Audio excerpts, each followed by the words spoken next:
welcome to the show, the Gaz Williams Show. And tonight, really excited about this. Actually, I've been planning to do this for a while, but I just thought I'll bring it forward and do it now. But I'm going to go and play stuff with my live rig. So this is the rig that I'm going to be using for some gigs in the near future. Including my collaboration with Mr. Steve Davis, which I'm really excited about because I think we're making some extraordinarily cool music when we play together.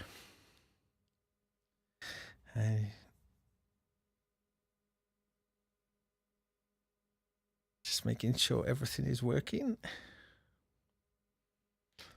I'm going to be changing my streaming service soon so I can have a little bit of a slicker startup. Yeah, it's always just a little bit awkward, a few things. But I'll be doing that. Okay, if you just bear with me, just as I'm getting set up. Okay. Excellent. I think all is well. All is well. Right. Okay. I'll try and keep an eye on the chat, but I'm going to be a little bit distracted as this thing here in front of me is my kind of current live rig. Now, I've been making a few changes to this rig, just small ones, just to do with making a few more fail-safes, I think. So I'll talk a little bit about what I've done. I have shown this rig off in the past a little bit, but tonight I want to actually make more music with it and explain some of my thinking. My main criteria with this particular collection of modules is for playing with Steve, and as such trying to really focus on small areas of it, although you can play it all at the same time, which I will do some tonight, but it's almost a bit overwhelming. It becomes like spinning plates, trying to keep everything constantly evolving and doing interesting things. Nice to see the chat room filling up. Lovely to see you gang in. Yeah, great. Okay, so what have we got?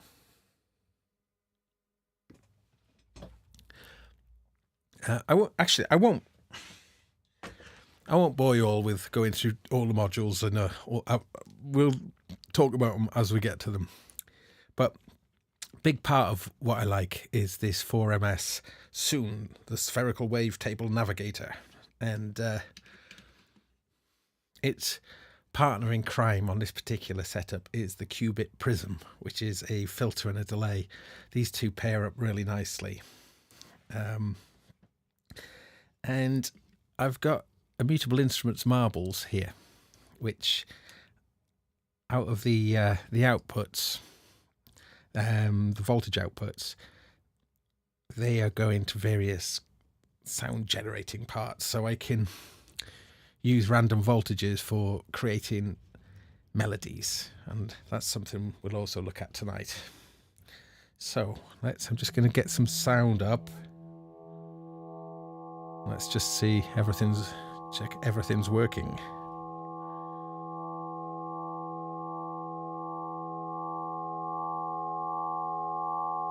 Okay.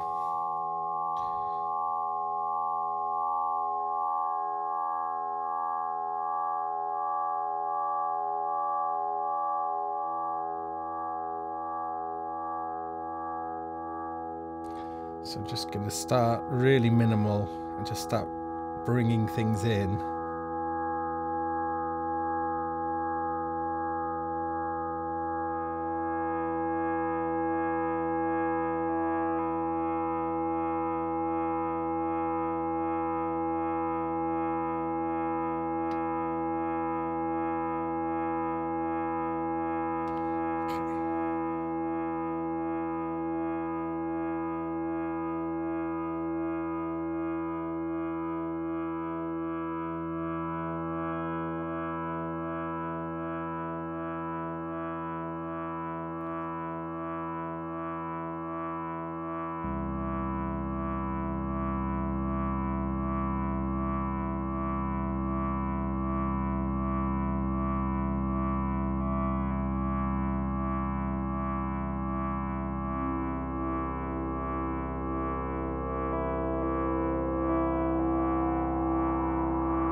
So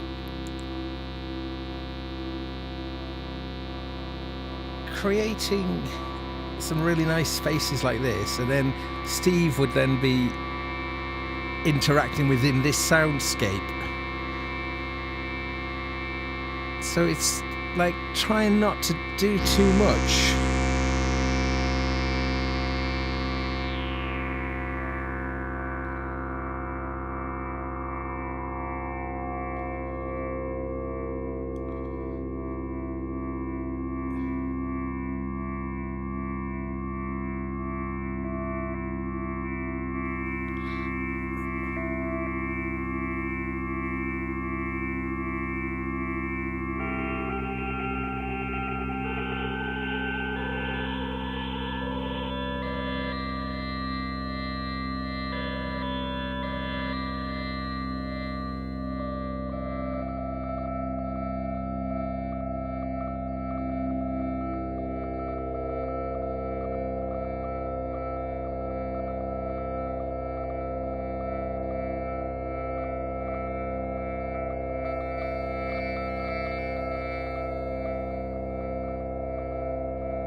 Nice to see Steve in the chat room.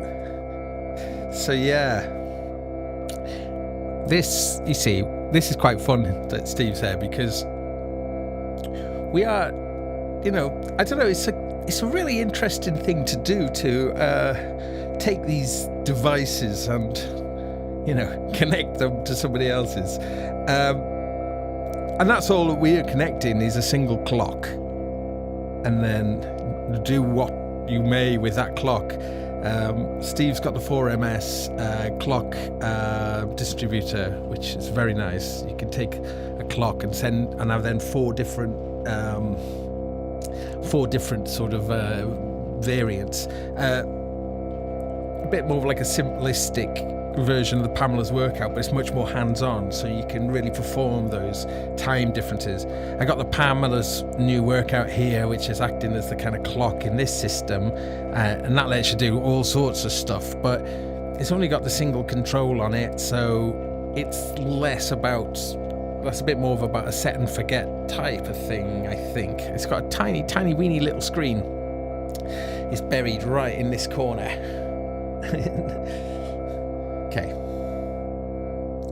So, doing like kind of droney stuff with the, at the moment, we're also hearing the dope for A116 voice as well. Like, it's doing this nice analog drone at the bottom. And then the more spingly stuff is coming from this here. So soon.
So there's a lot of kind of cool things that are possible with this little rig. Harry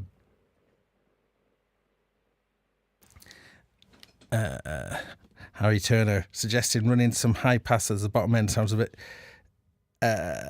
I've got the output, which is just over here, is going through a thing called the Golden Master. And I haven't actually tweaked that yet tonight. So that does kind of change the whole sonic shape. Let's have a look, actually. Let's do that.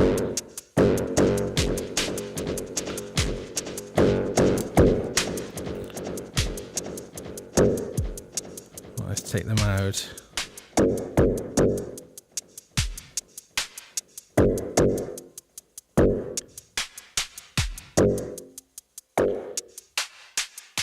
So you got like kind of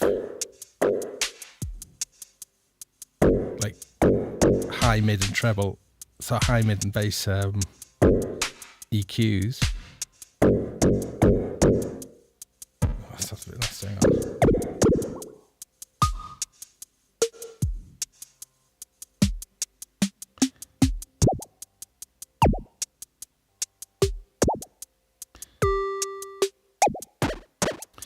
Trying to tame it all.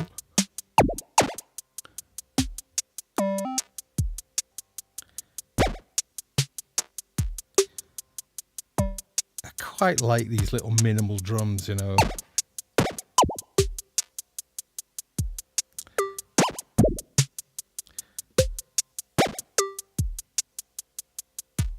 So,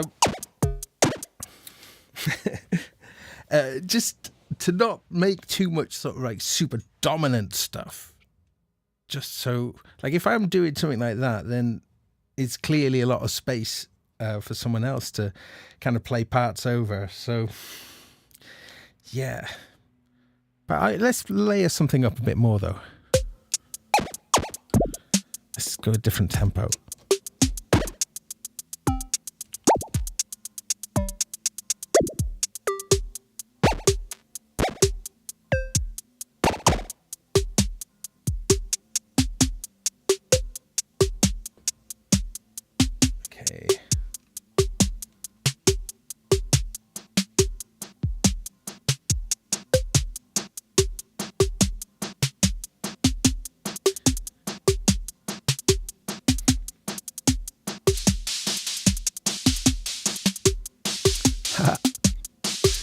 Get groovy.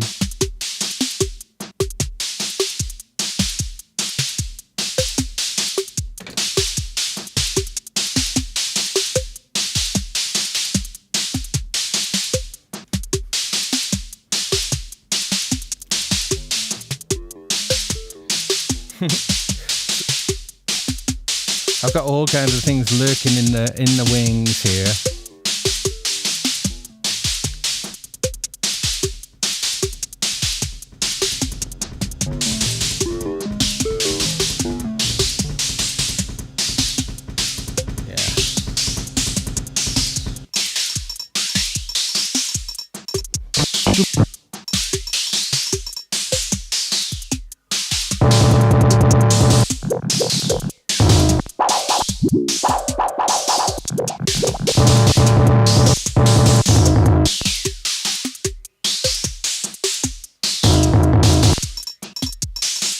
Let's go there.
Yeah. So, what I'm trying to think about is to constantly keep it interesting, and we're not playing particularly long sets, but to try and find a way of getting from point A to point B to point C, and it still not be premeditated, it being always 100% improvised.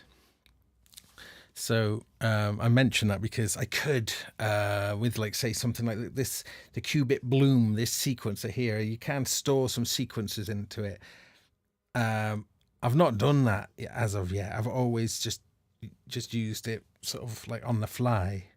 But there are some confusing states. If this is all doing quite a lot and you can switch between two different channels, remembering what's on what can be a bit of a head scratcher. So I might just create some default patches for that. I think that would make sense, as opposed to having like pre-made melodies and stuff, but just pre-made setups, because there's quite a few different ways that you can configure that. So yeah, that's something I'm definitely going to be thinking about. But this here, the Rample, this by Squap. Sorry, I won't do that. It's a 4-channel sample playback device. It doesn't sample, but it actually does an awful lot of other cool things. But I've made some sample banks for it already, but I want to make a lot more. I really do. I really want to get. I've got some ideas, and it's just taken a while for me to get that stuff together, but I'm working on it. And what that'll allow me to do is jump to certain banks. In fact, I've got my 4 in the G's, G1 to 4, and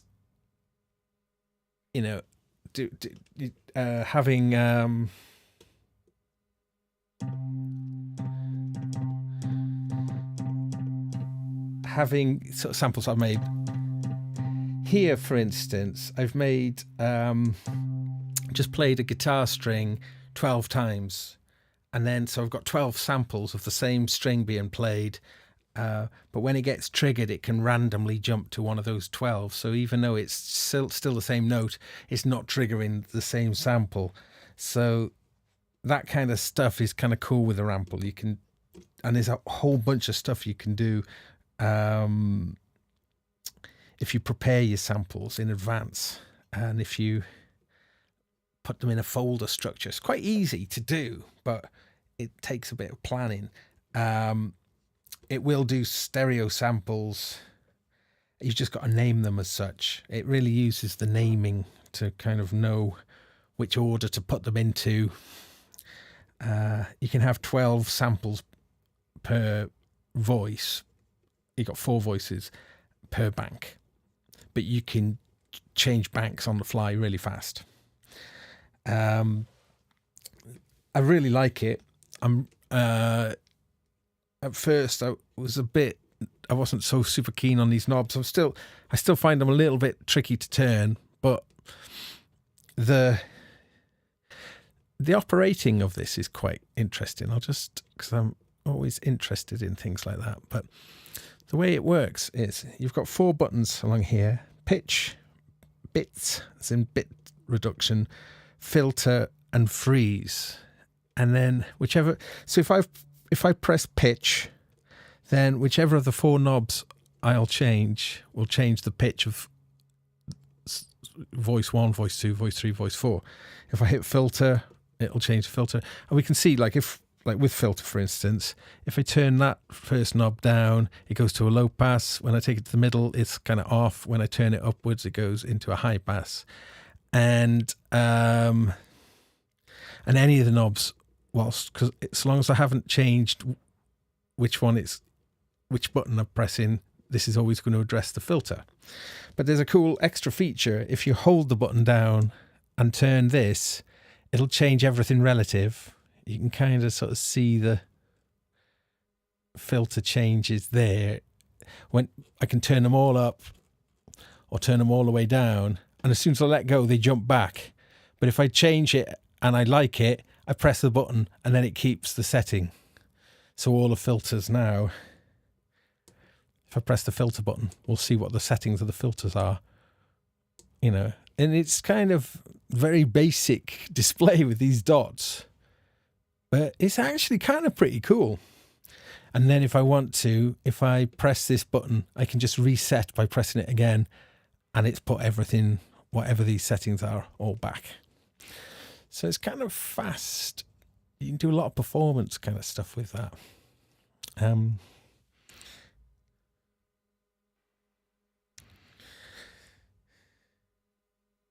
gonna have to. I'm sorry about the chat room. It's going too fast for me to keep up. Right. Okay. Let's do something more. So actually, let's have a little play with this. So this is called an IntelliGel Steppy. This little sequencer, and I've got it set up only quite simply at the moment. Although I have patched it in different ways in the past, which I probably will on here. But you've got four gate sequencers going in, driving the four sequencer tracks here. So on some kind of level, I could just, if I just went back to if I take it all the way back to the beginning, A0, there's a load of great samples. It comes with a great collection of samples. Okay, let's just start this all playing. Okay, and then, so this is the only thing we're going to be hearing.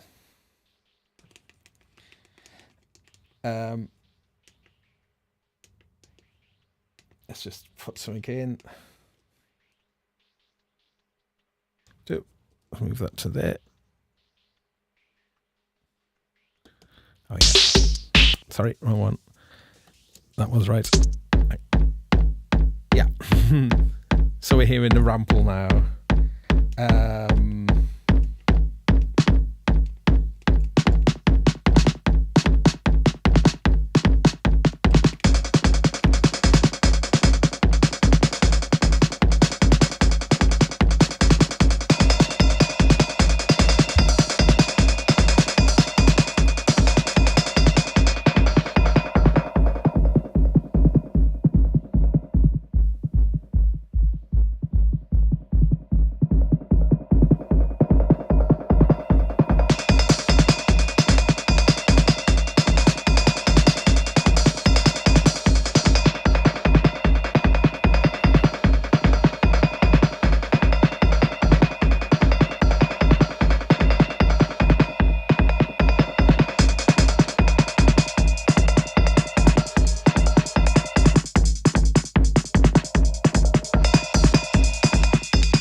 Yeah, so it's sort of like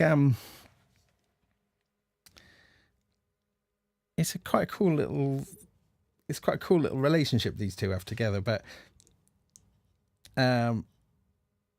it's also fun to sequence the rample from like the bloom, or in fact I should probably wire this in. taking one of the outputs of marbles and into Rample. But one of the things I really like doing though is just randomly selecting a new bank to jump to. I do it a lot.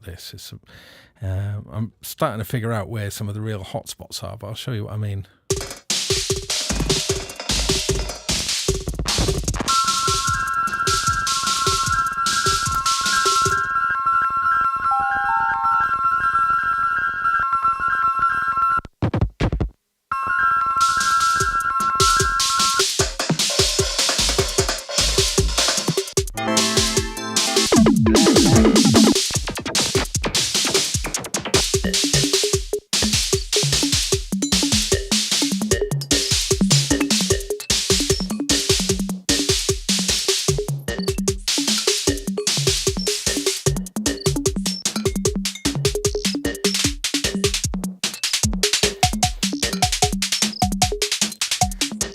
And then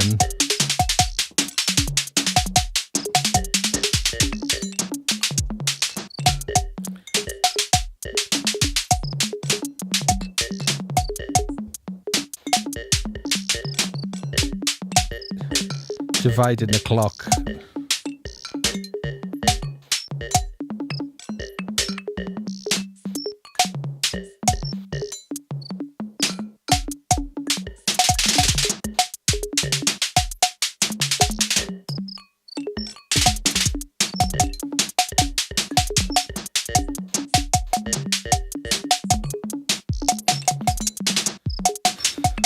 Okay, I think I'm gonna make a confession now.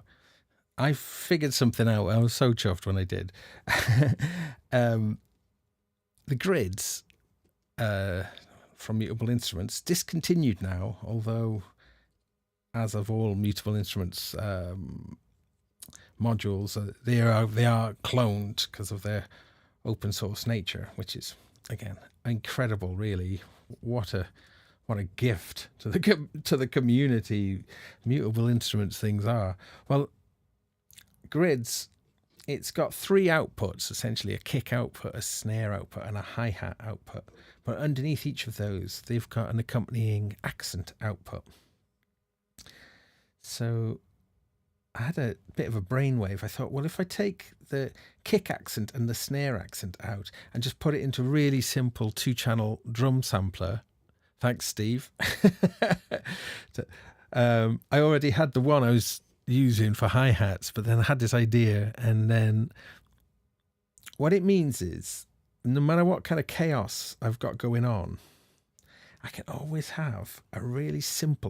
get to a really simple sort of backbeat by just using the accents to trigger the kicks and the snares. So it's sort of like really let's just do something like that so we can hear it.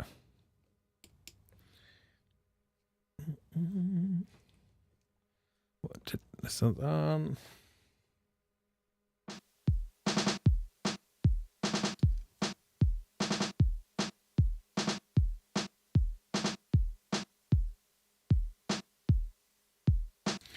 So I can change. Let's get a bit more level going on. It sound a bit meatier. Most of the time, I like to take the snare out and just use this as a source for a kick. But if I need to, I can just creep in just a bit of snare into it. But I'm not particularly looking to make big fat beats on here. But now, my kick channel though is coming out of this drum sound.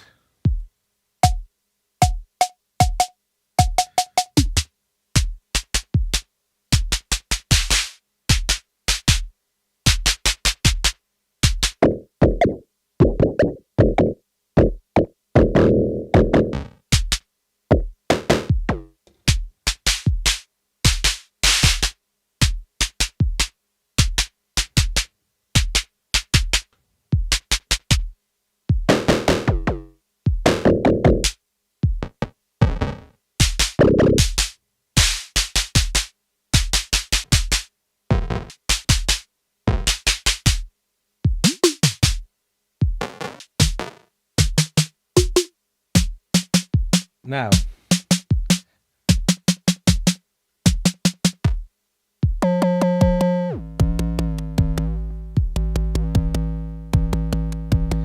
here we go.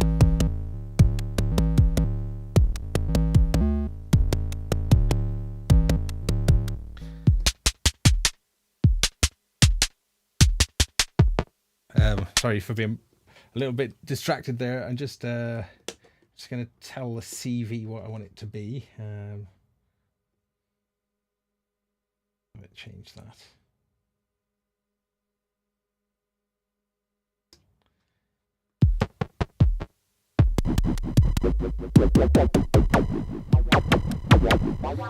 So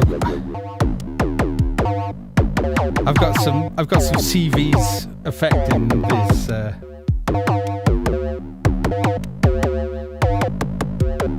The pitch information it's getting is coming from marbles. Let's forget it. Doing fewer triggers.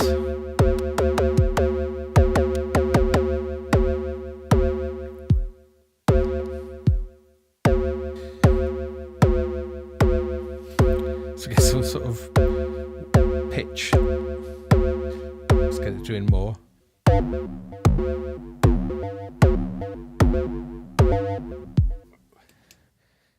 So I suppose this is illustrating the point. What I've got now is I've got a kind of nice solid kick that I can get to, and an optional snare if I want to fold one in. And then I've got a really wibbly wobbly thing as my primary kick.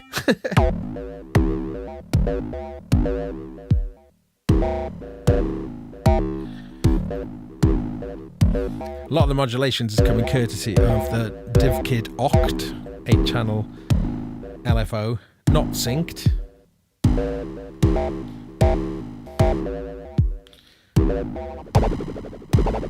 I'm attenuating that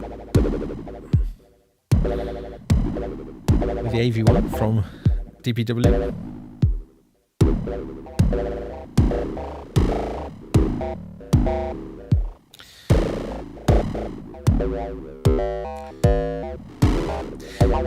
Yeah, you can make your own samples on and then put them on the SD card for the rample, absolutely, and that's what I'm doing. In fact, let's do something like that now. Then let's kick that out. So I brought in some long jams. If I fire one off.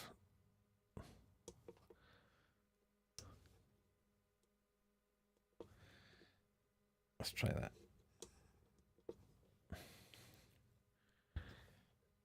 Okay.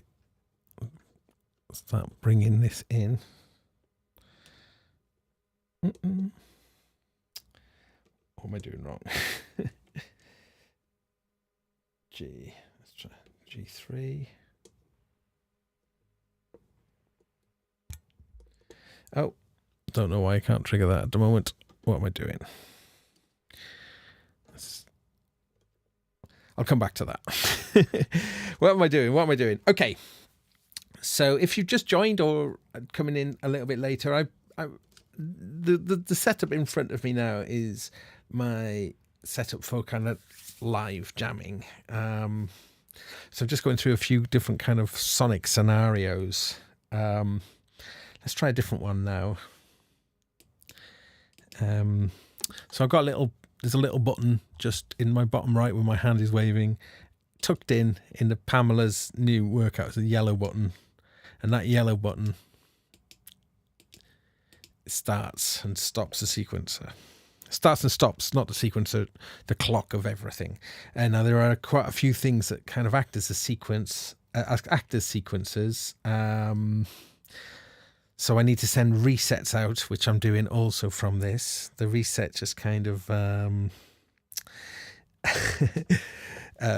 reset tells everything on stop.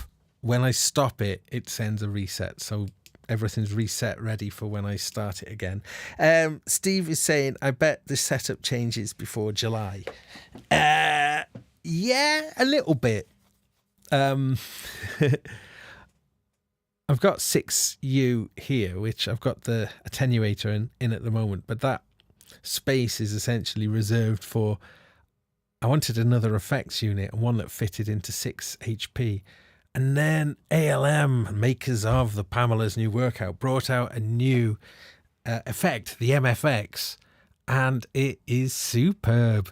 For a 6 HP, small, little multi-effect, it is absolutely superb. Can you get them? No, you can't. For love nor money, they're totally sold out, and I don't think they're going to be available till the end of June. Ooh, could be a very late entrant if I could find one. So, I think that was... There it is. The thing is playing. It must just had a load of silence at the beginning. Okay, I'll just let that be a bed for the moment. Yeah. So that MFX would go in now. Why is it so interesting? Well, it's a digital effect, stereo in, stereo out.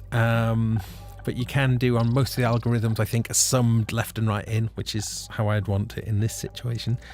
And it's got a couple of really useful features. It's got a little oscilloscope feature, albeit very basic. But it's also got a tuner built into it as well, which is a genius idea. But it's got the Ursa Major delay emulation in there as well. So that was always a very mythical for me growing up and in studios. Never saw them. I never saw one. I'd heard about it, and it was this kind of mythical, like super cool ambient delay, freaky thing. FX aid for the win, says Wolfalo. Yes, I've heard that's meant to be fantastic, and Steve does indeed have one, I think. The audio engineer, do all these modules come with comprehensive user manuals? In the most, yeah. Dope for manuals are really kind of like technical sheets almost, but the marbles, mutable instruments manuals, they make marbles here, beads I've got on here as well, and grids. Those manuals are pretty readable, although a little bit jumbled in the way they deliver the information. The extensive manual for the 4MS, that takes a bit of work getting through, but it's pretty good. So I think in general, the manual writing is actually pretty decent in my experience, and I've read so many manuals in my life you would not believe, for all the different reviews over the years and just whatnot. Qubit, terrible manuals. I really don't like the Qubit manuals, actually. The manuals are a bit of a mixed bag. The Erica synth ones, they're just next to nothing in the manual because there's next to nothing in the kind of functionality of them, so there doesn't need to be much in the way of info about them. Interesting question though.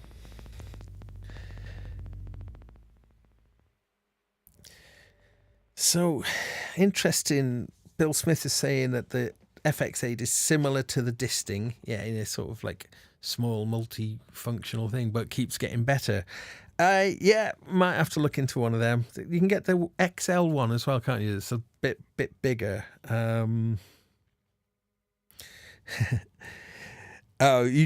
He's a never RTFM. And the audio engineer is the audio eng, I should say.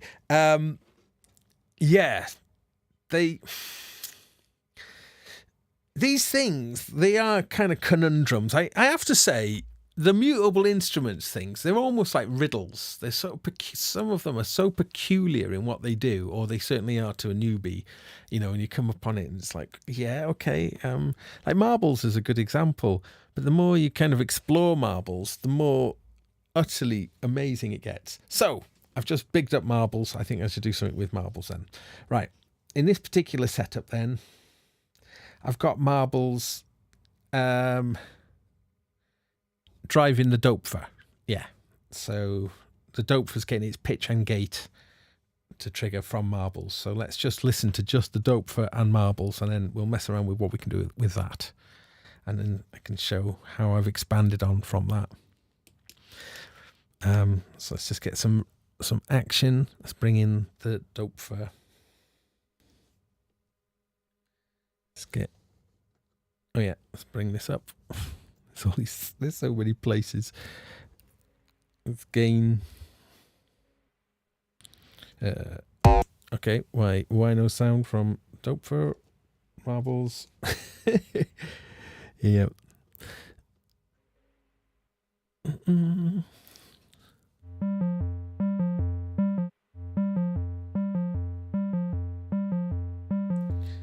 That's not what we want to be listening to. Is marbles getting clock in? Yeah.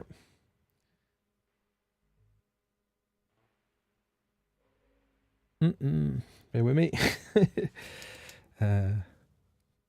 Actually, well, I'll tell you what. Whilst that's sort of not doing what I expect it to be doing, let's just. This voice we're hearing is an Erica Synths Pico voice, which is just a 3 HB full synth voice, and I think it's great.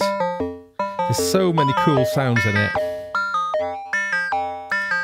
and this is being driven by the Bloom in channel 2. So I just get a single one gate. If I put two, if I then turn the mutation up, it'll start to mutate what pitches are playing on those steps.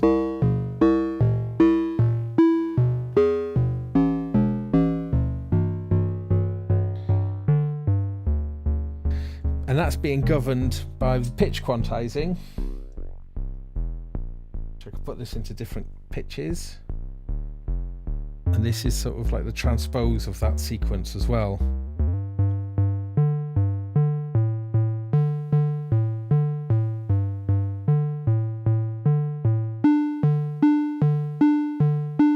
So now I just lock it down. So it's just, so I've turned mutation off, and it'll just sequence what the last thing that you put in.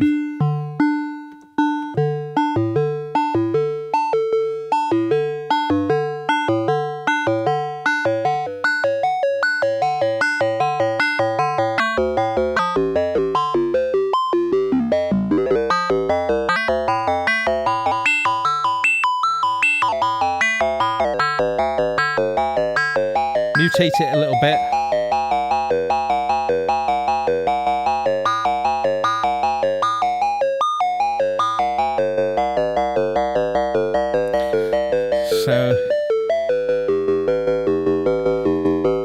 So by using the mutation as a performance control, grab a new one,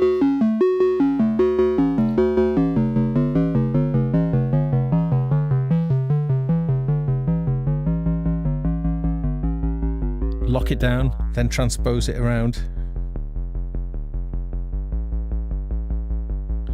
Quite like that. Let's build something from that.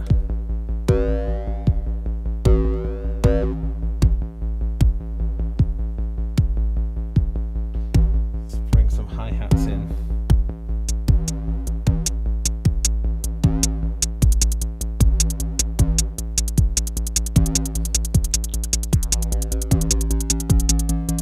Some of these now. Back the hats down.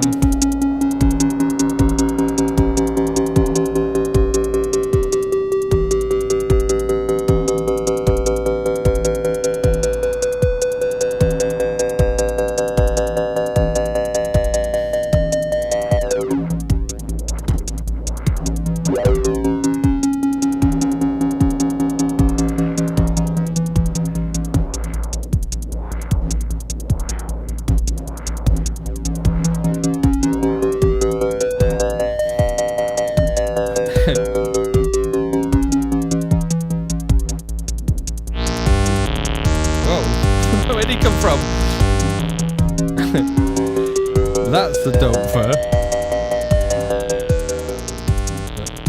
Okay.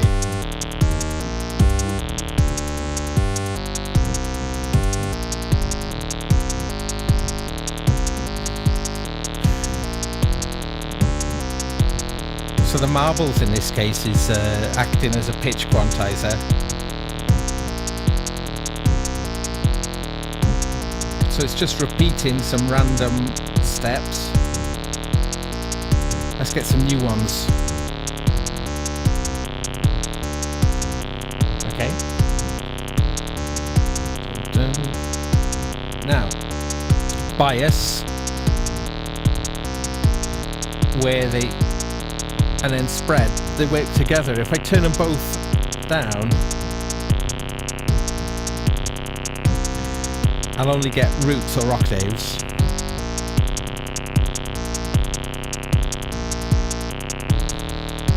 Well, in conjunction with the steps as well here. Roots and octaves. Roots, fifths, and octaves.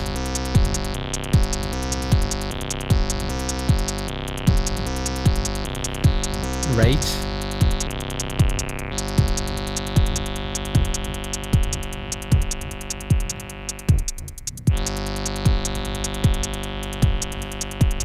Really slow, like fast, and then we can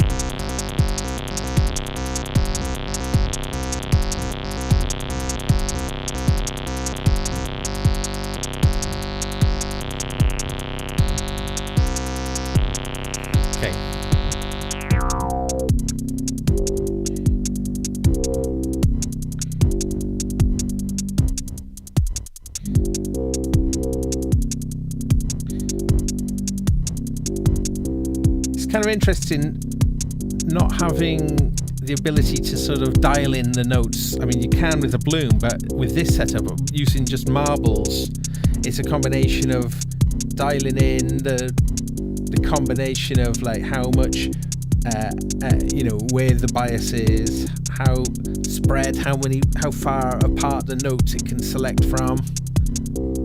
Open up the spread.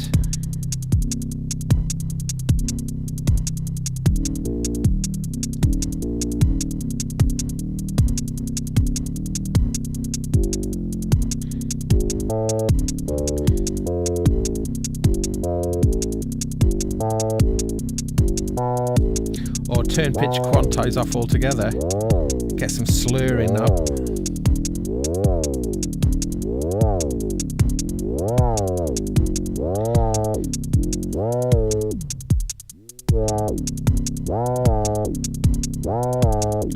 Okay, let's just have that do that for a moment.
rotating now.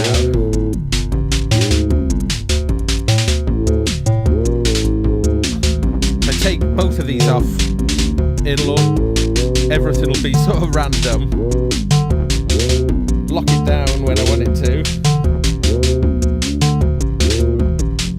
Let's get rid of that for a moment.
Yeah, that's what I call an ending.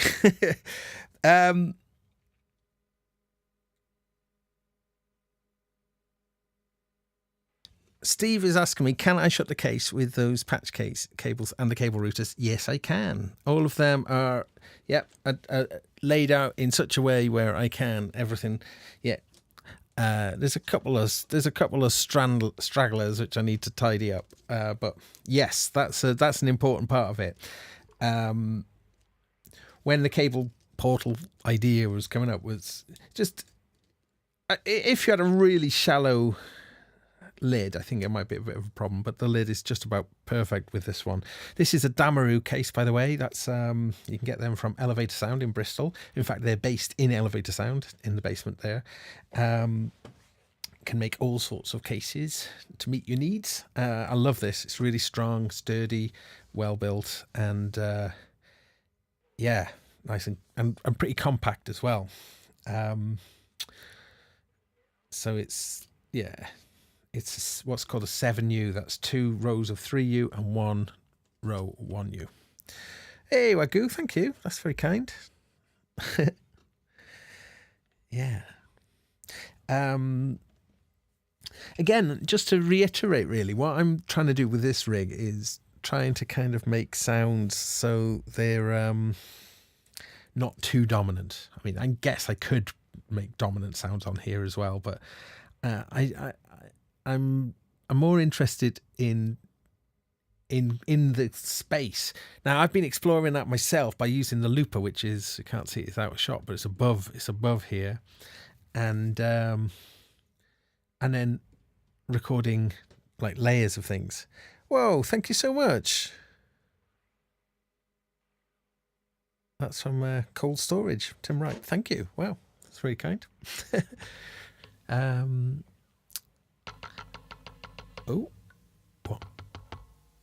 what am I hearing? Something was knocking. I hear you knocking. Okay, knock those off for now. Right, yeah, so yeah, areas that I need to improve, I think, are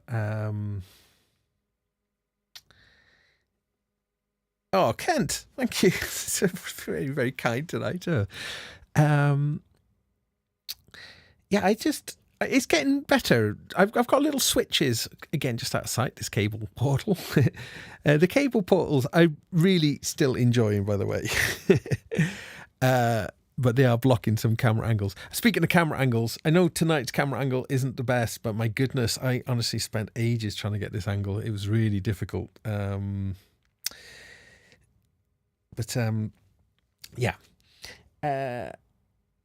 yeah, I've like simplified things. I did have a tides in here, which I took out.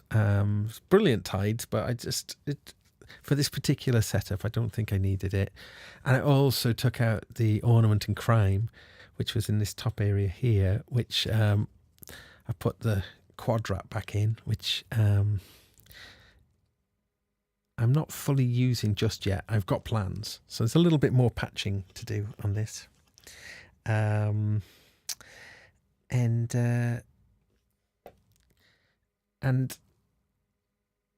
trying to like use switches so I can mute things. And tucked in here is a Midiverse modular passive switch, and that's quite fun. I've got the Milky Way here, and all this switch does is either send a signal send a signal through dry to the mixer, or send it to the effect. And then so actually let's demonstrate that, because it's quite fun. It's very simple. Okay, so yeah, so my drums go out dry like that, or I flick them into the Milky Way. Now they're panned a little bit. Let's just put that panning back.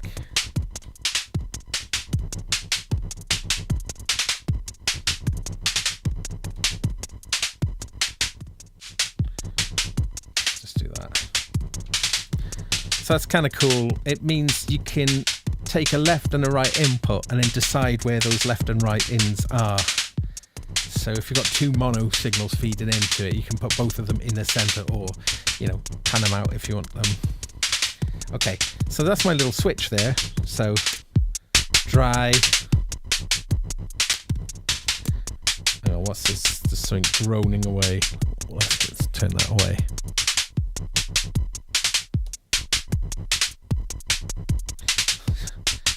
Never entirely sure where every...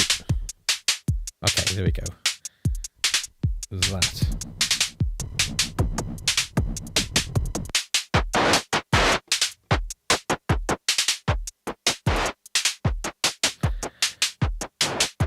Okay, so yeah, that switch.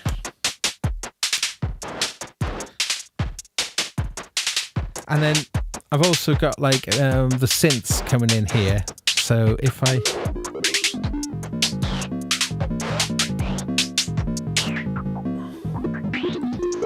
take the drums out,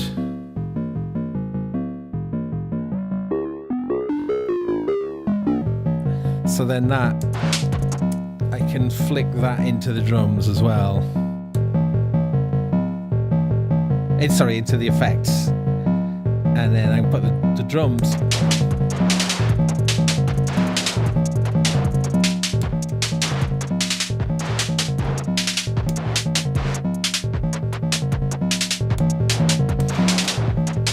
So that's kind of really, really simple, but just being able to just change the routing. Because even though this is 104 HP and 2 rows of that and the 1 euro, you run out of space, and then it's like, this is one of the things that is certainly leads to a very unhappy wallet, and that's that. You start, I wish I could do this and that, and then but I've run out of space. Then I learned, you can get like a kind of a small, like a clone of marbles that's smaller. And so, I could get a little bit more, like marbles is, what's that, about 20 HP or something. And I'm not sure how small you can get them, but start thinking like that. And then I could fit something else in. And like grids is quite big, and I think you can get a smaller grids. And grids has got like there's space on the panel there, and in the top corner as well there. It's like, how can there be any space with no controls? It's the only little bit of space. Shame it's not quite big enough, but you could have a wine glass, make it as a wine glass stand. Yeah, that would be very sensible, wouldn't it? Putting a wine gas on there. Yeah, I was joking. I wasn't serious. Maybe a small slice of a very fine cheese, or I don't know, maybe a vol au vent holder could go there, perhaps.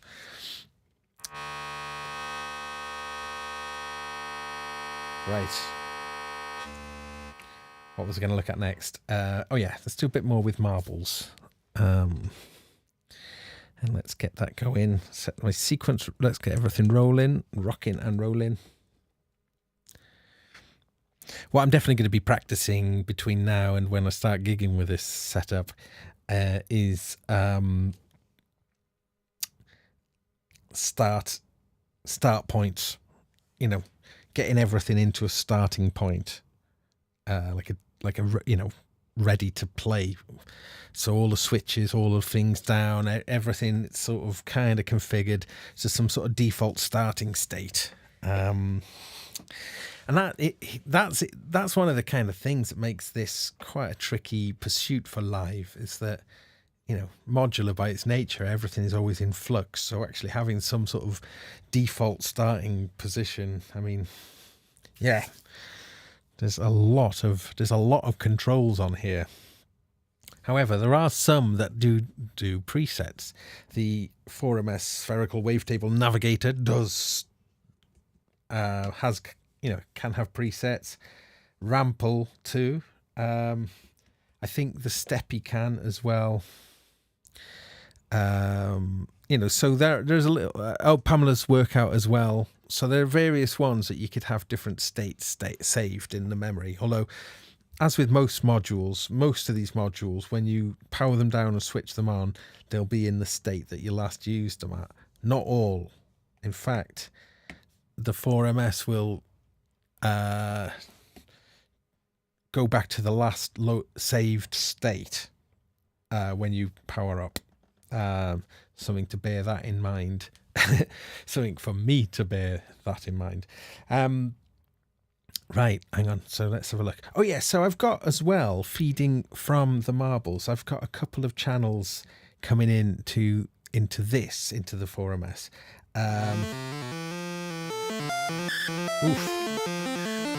Let's see if we can make some sense of this then.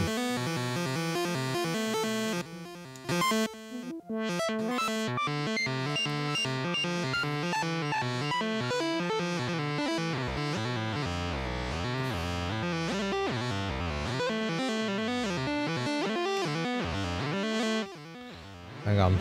Let me just get my head around this now. That's coming out of there. Okay.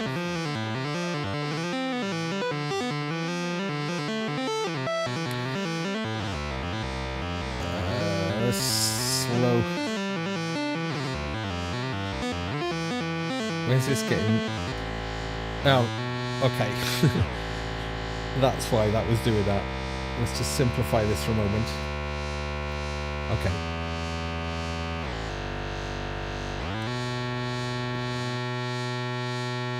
There's pitch quantizers in this as well. So let's get it doing something.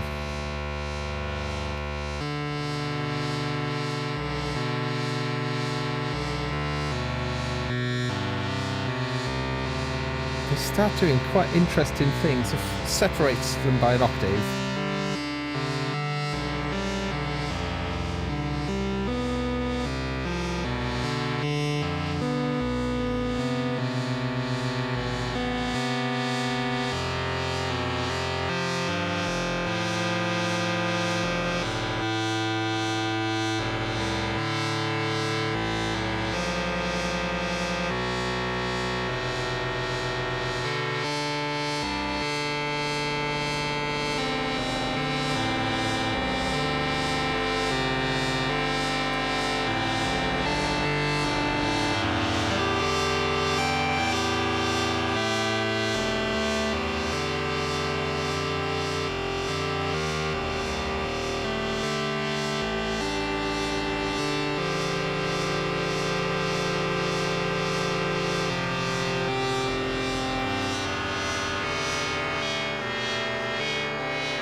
make this sound a bit sweeter now.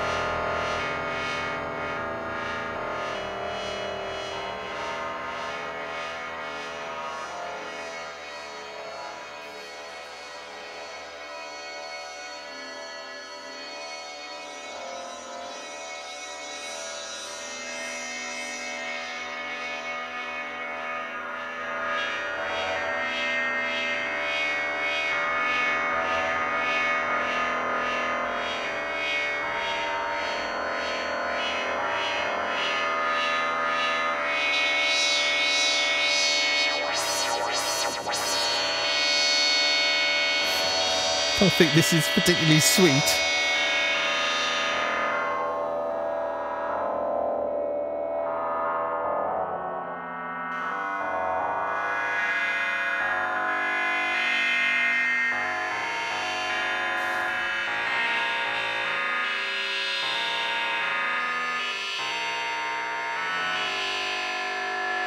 Okay.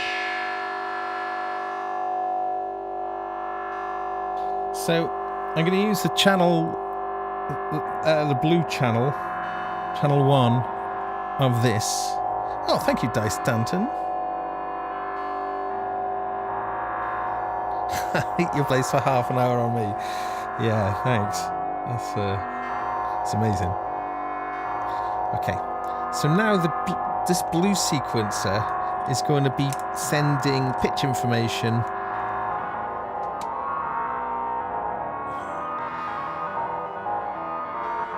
into this. So let me just get the rate of that down.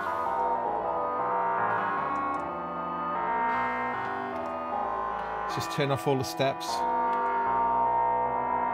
Okay. So it'll just, I've taken these channels out. It'll just go to a drone for a moment. Okay.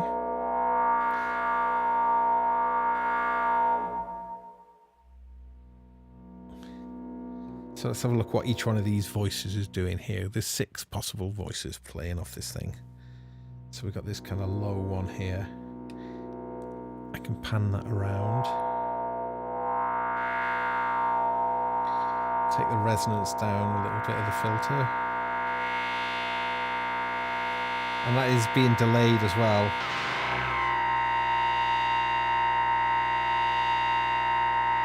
Okay. So that's just this one voice here.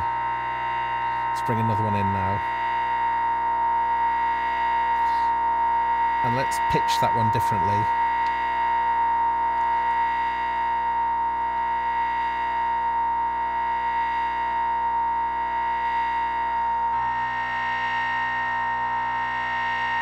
Okay.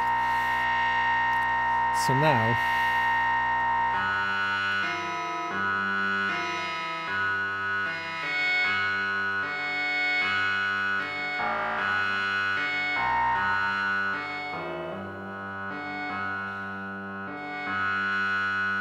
let's turn the mutations up a bit now.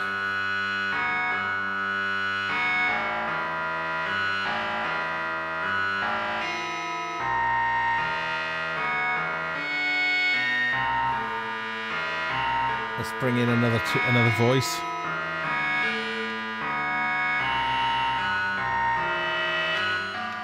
These act as mutes if we just it's quite harsh, that one. Let's see if I can. Let's change which sphere that's playing off.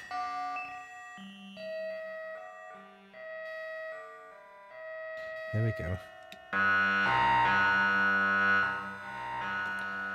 So this can get gnarly all of a sudden.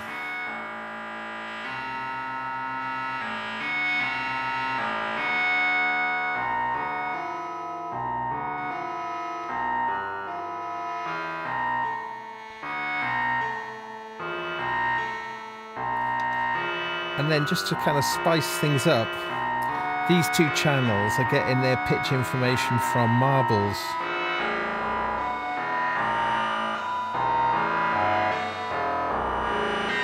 Spicy.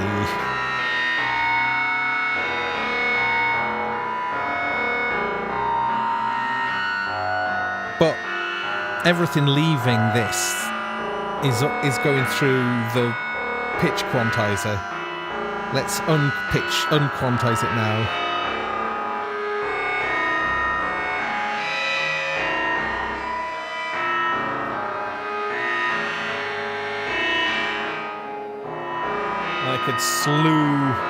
I could turn the slew up as well.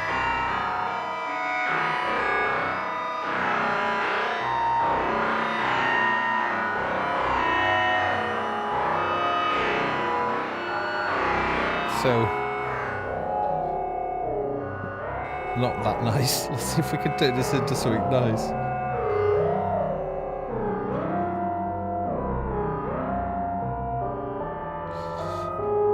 Pitch quantize is your friend in moments like this.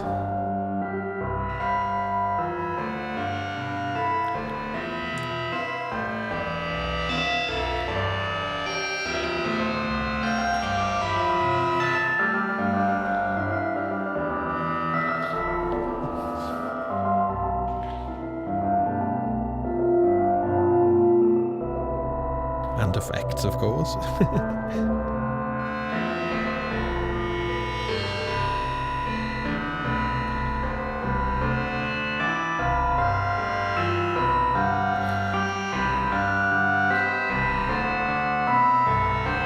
I like this.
Oh, we're going down.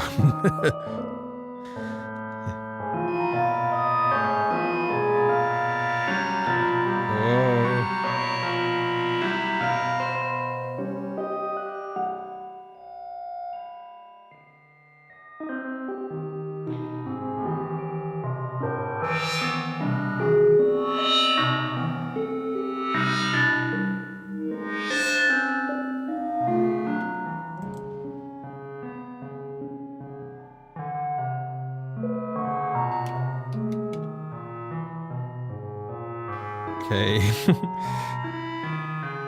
Try to get out of the nightmare ambience. Okay, how are we doing for time? Hope this is... Oh! Quiet thyself.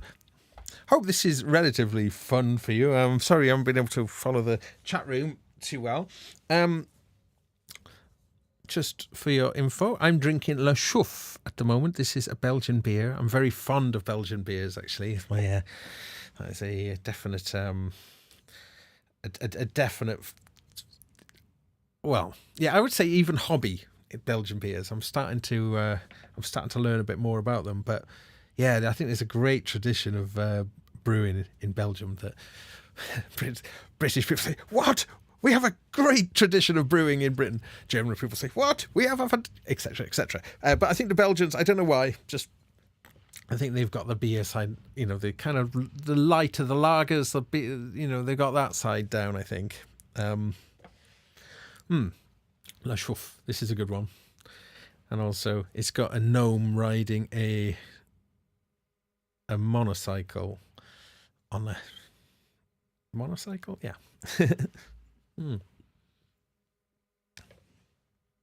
Steve recommended Chimay Blue to me a number of years back, and yes, that's become a firm favourite as well. Wagyu saying La Chouffe is really nice. Yeah, it is. It's really, really, really nice. Unicycle. Yes, a gnome riding in unicycle. Not a monocycle.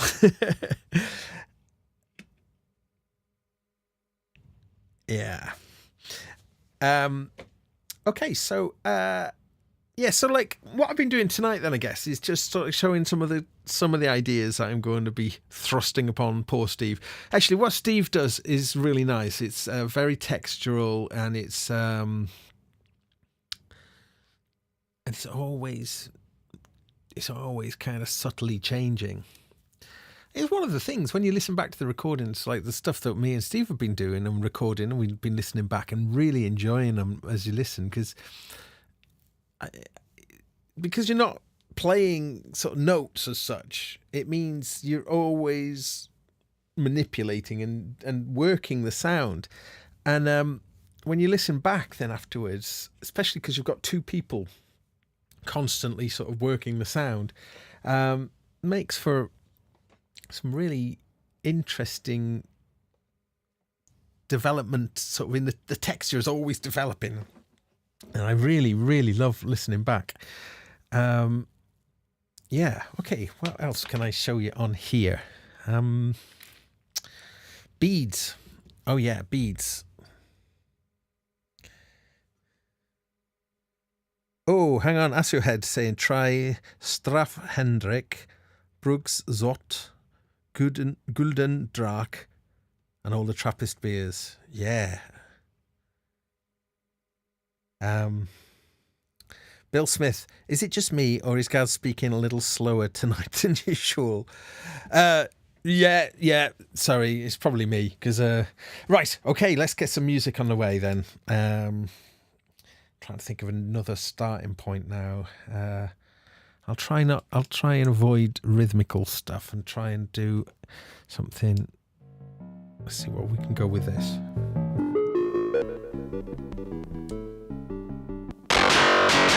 Excuse me.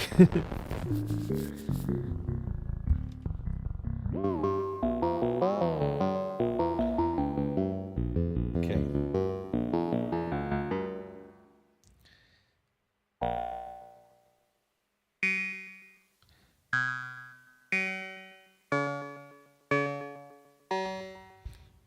Right, I'm just getting things going.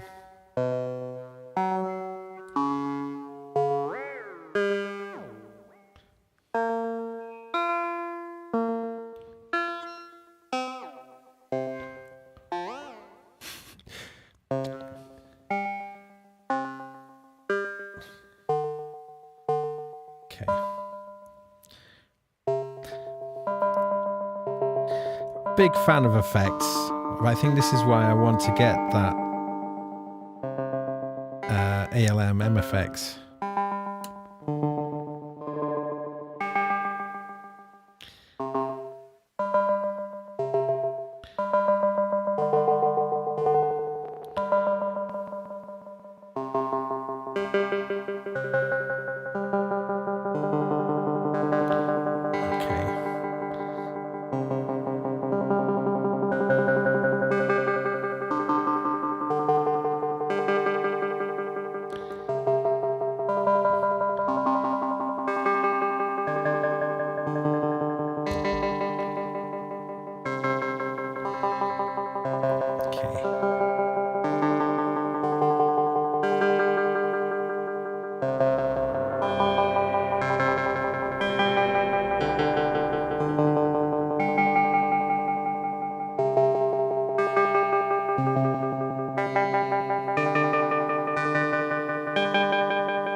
What was I saying about a tuner?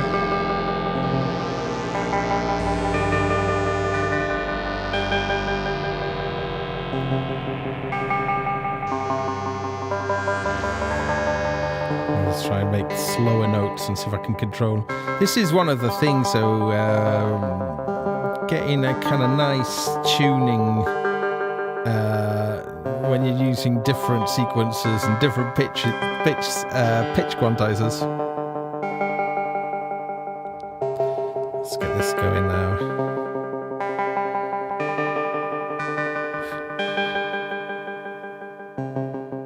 Come on.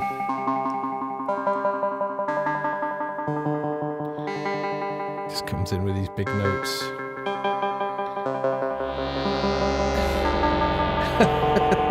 Sick notes.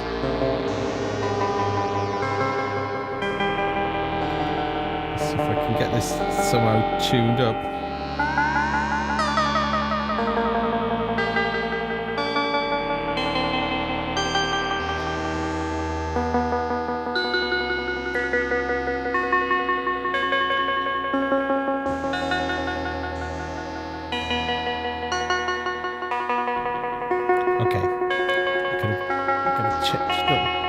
Change of tack now.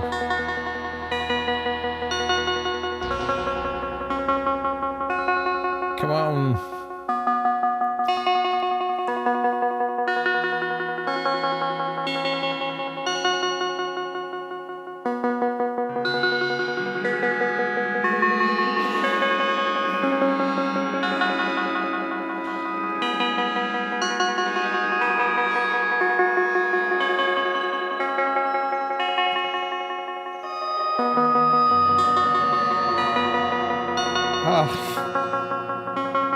It's eluding me at the moment.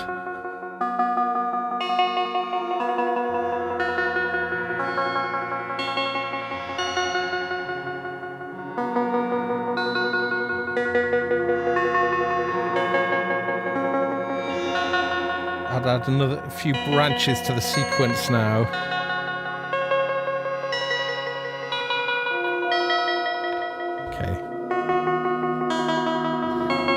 This is definitely not what is described generally as good music.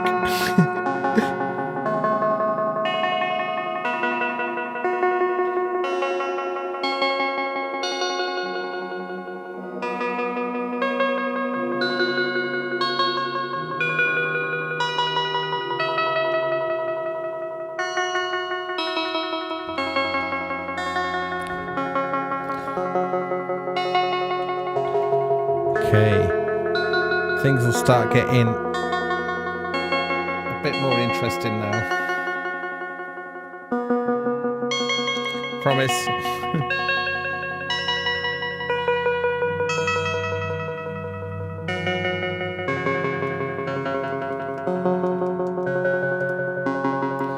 Yeah, so this is something I need to figure out as well, is how to get to certain places quicker. So pretty sick sounding at the moment. Sick and not in the way, just down with the kids.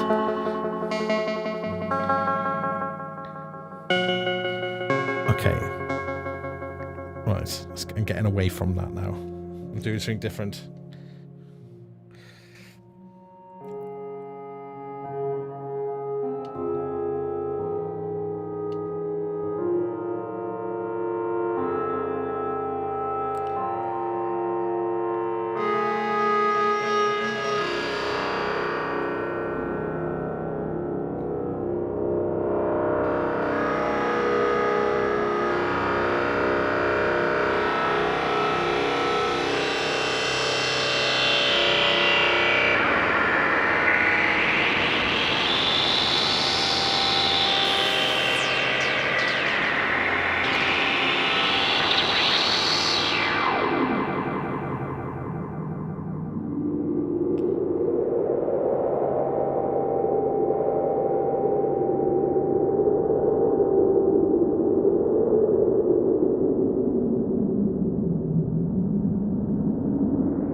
See, this is where I need Steve doing all the interesting bits.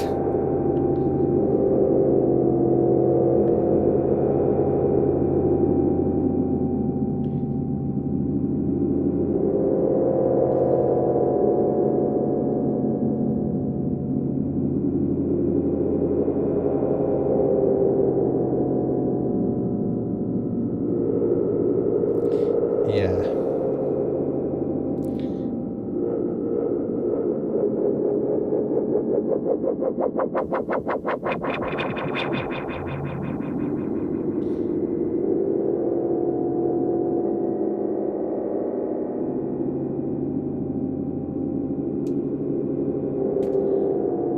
Aha. Just, there's all these little possibilities. There's so many things that you can change at any given point.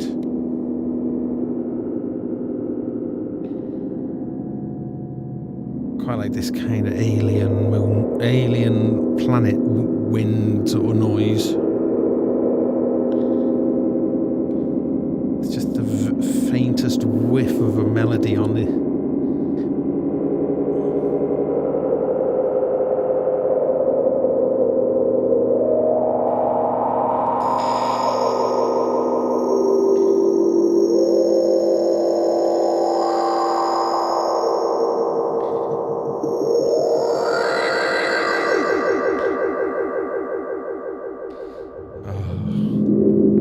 Where would we be without effects?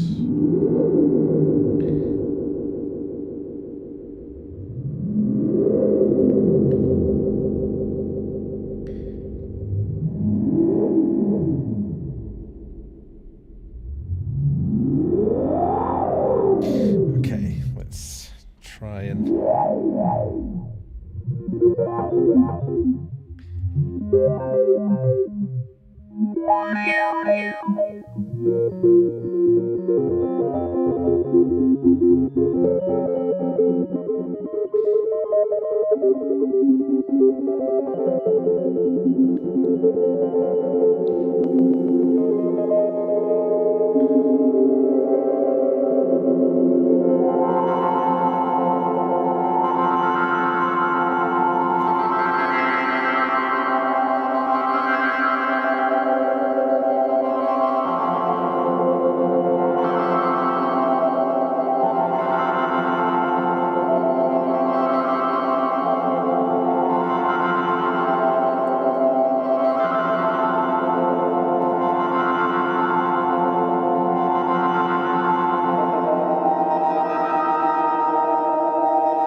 So this beadsy kind of thing.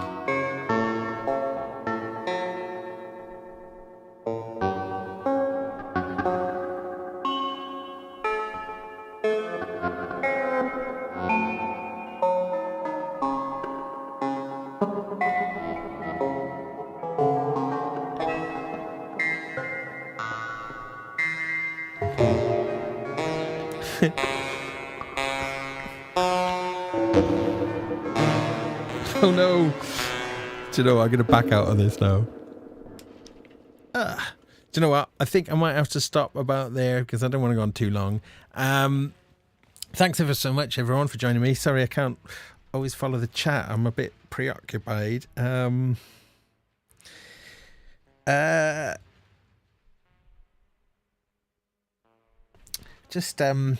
just got to practice and practice and practice. It really truly is the secret to any good musical performance is practice. It truly is. And although we're going to be doing improvisation, it's just I've still got a lot of work to do before I get up to the level I want to be at with this. But I hope you've enjoyed it tonight because I've been, as I say, not trying to focus on making complete sounds, but showing you that making elements in order to play those elements with another person, and with Mr. Steve Davis, as I mentioned, who is a terrific musician with a brilliant sense of, just brilliant musicality, really, an exquisite taste. So some of these textures, as I say, I've got bits of work to do. I'm going to be prepping more samples for this thing, for the rample. Those samples then, this is something I was going to do tonight, I forgot to. You can play them out and then put them out through beads, and then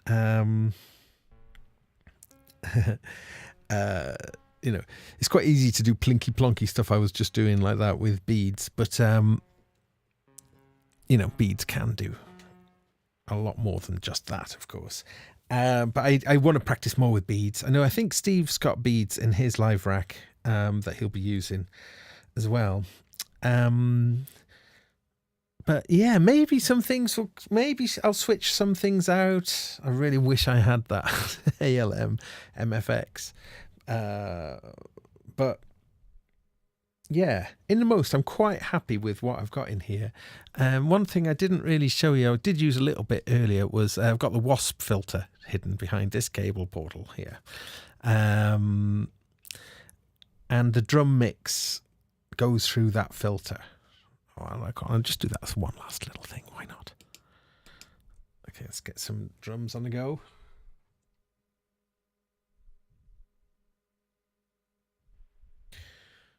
Drums. Right, so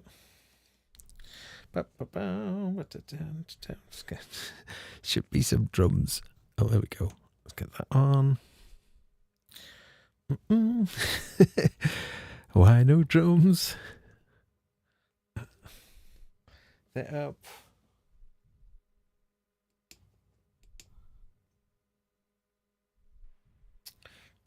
Maybe it's a sign. Yeah, I mean, this is one thing I'm dreading about playing live. It's just it all working. Then why is it not working? It was working. I know those kind of things will be happening. I genuinely don't know why I've not got any drums going on. Did I turn things down?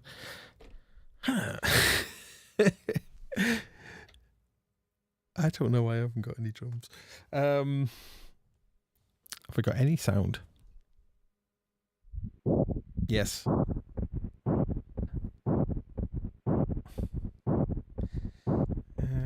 Clock issue. Oh well. Oh. Oh, I know, I got no drums. Let's try turning some channels up on grids. Okay.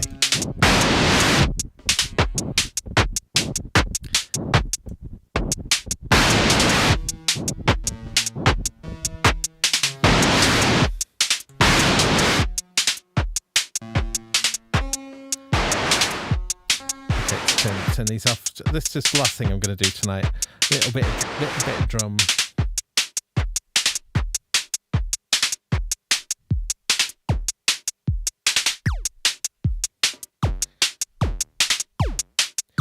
Oh yeah, so I've got the pitches. I've got the CV2 inputs of these little drum modules being fed from marbles as well. Anyway. So I've got drums playing.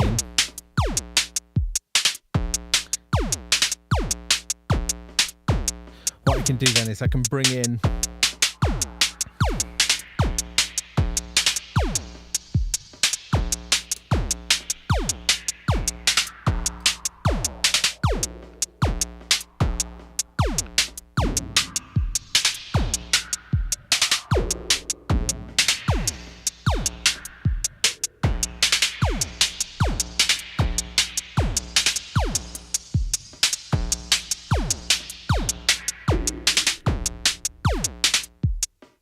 kind of funky filter action.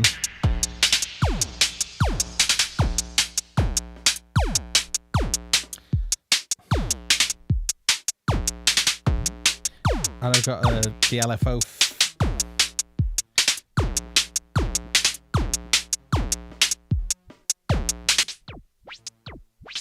Like that stuff there. Oops.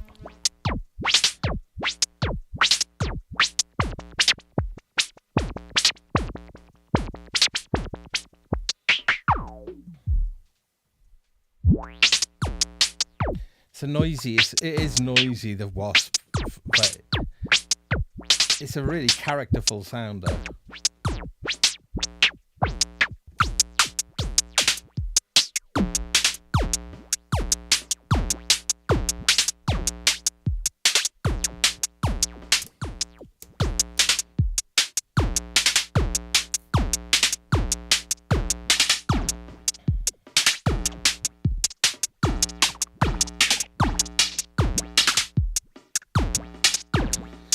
So I guess the idea here then is being able to just have a bit of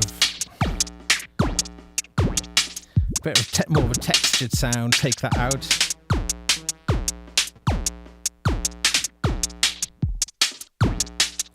Like so. Yeah. So that's kind of pretty cool. Yeah, that was just one last little bonus, little tiddly bit. Thanks everyone for joining me, and thank you very much for the people who've just donated. It always takes me by surprise, and I feel very flattered that you do such a thing. Thank you very much. So stay well, stay safe. So unless we've got any gigs before the gig that I'm playing with Steve's on the 6th of July in the Hare and Hounds in Birmingham, UK, not Alabama, and playing with also John Biddulph, I think, is also going to be performing. Yeah, exciting. I'm really looking forward to it. So yeah, I've got to get my head down, do lots of practice, and looking forward to the next time me and Steve get together. Actually, I think we're always going to record all of our all of the times that we perform, because we always get some absolute gems. And yeah, I definitely feel that having somebody else to play, bounce off and just be able to perform with is a really thrilling and interesting development for my little Eurorack adventure. Okay, big love everyone. Thank you so much again for joining me, and see you soon. Take care.